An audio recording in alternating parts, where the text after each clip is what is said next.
Pada masa pemerintahan Presiden Megawati, masyarakat digegerkan dengan adanya kabar harta karun dalam jumlah besar yang tertimbun di pelataran Istana Batu Tulis Bogor.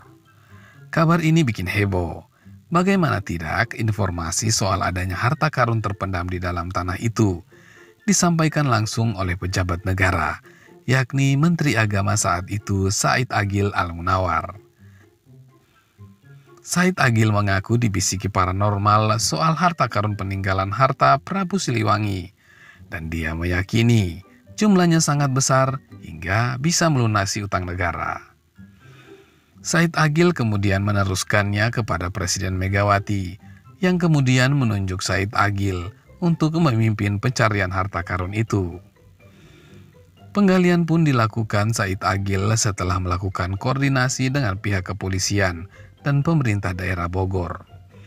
Tetapi menurutnya, sebelum upaya penggalian harta karun tersebut membuahkan hasil, ada pihak-pihak terkait yang menginginkan pembagian harta karun untuk pribadi.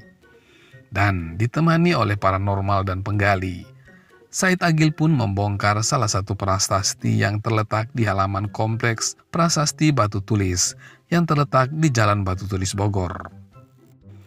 Sayangnya, penggalian itu langsung mengundang protes banyak warga setempat, termasuk pihak-pihak terkait seperti Kantor Suaka Peninggalan Sejarah dan Purbakala.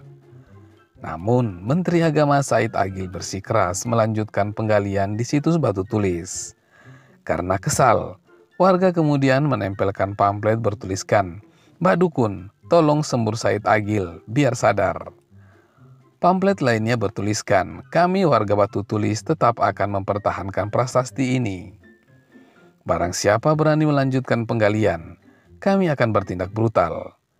Hingga kini, harta karun Batu Tulis tak pernah terbukti kebenarannya. Menurut salah seorang warga, rupanya tidak hanya warga Bogor yang marah, tetapi langit Bogor juga marah saat itu. Dia menceritakan saat penggalian dilakukan terjadi angin ribut.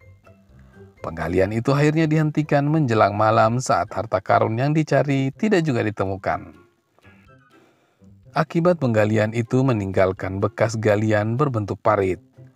Panjangnya 6 meter, lebar 1 meter, dan kedalaman 2 meter.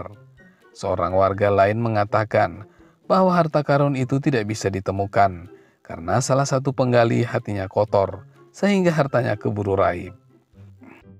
Bagi sebagian warga Bogor, prasasti Batu Tulis memiliki arti penting dalam sejarah berdirinya kota Bogor.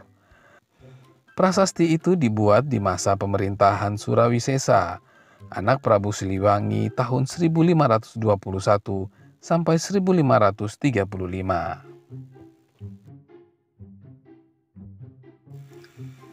Prasasti itu diyakini merupakan tempat penobatan raja-raja, upacara keagamaan, dan tempat bersemayamnya Prabu Siliwangi dalam bentuk lingga, lambang kesuburan, tanda kekuasaannya mampu melindungi negara dari ancaman musuh. Kompleks Prasasti Batu Tulis memiliki 15 batu, di mana 6 buah batu cungkup berada di dalam bangunan yang tidak begitu luas, 1 buah di luar teras cungkup, dan 8 buah di serambi dan halaman. Prasasti Batu Tulis sendiri berada di dalam kuncup yang di dalamnya berukiran huruf-huruf Sunda Kawi atau Sunda kuno. Besar huruf kurang lebih 3 x 3 cm berwarna keputihan. Dikutip dari bogorkita.com, prasasti tersebut dibuat pada masa Candra Sangkala Panca Pandawa Emban Bumi, tepatnya pada tahun Saka 1455 atau tahun 1533 Masehi, dengan maksud memperingati wafatnya Prabu Siliwangi setelah 12 tahun meninggal. Prasasti Batu Tulis memberitakan juga tentang keberhasilan Sri Baduka Prabu Siliwangi dalam membangun daerahnya di seputar Pakuan Pajajaran. Beliau juga telah berhasil membangun tatanan kehidupan rakyatnya dengan penuh wibawa dan bijaksana. Kehidupan dan kesejahteraan bagi rakyat Pajajaran yang dia utamakan. Bisa kita bayangkan tentang Pajajaran ini yang memiliki 6 pelabuhan besar di zamannya. Budaya dan ekonomi begitu pesat, Belum lagi para saudagar lainnya yang datang dalam dan luar negeri. Keberhasilannya diketahui lewat prasasti batu tulis sebagai keterangan yang otentik. Keterangan ini telah banyak dibicarakan oleh para ahli sejarah dalam dan luar negeri sejak Tom Pires tahun 1512. Dialah yang pertama masuk ke daerah kebuyutan batu tulis bersama anak buahnya dalam pengumpulan data untuk laporannya. Nama batu tulis disenandungkan pula dalam bait-bait puisi Cianjuran oleh Khalifah Apo dan R.E. Majid, berisi penyampaian kerinduan pada kejayaan Pajajaran dengan tokoh Prabu Siliwangi.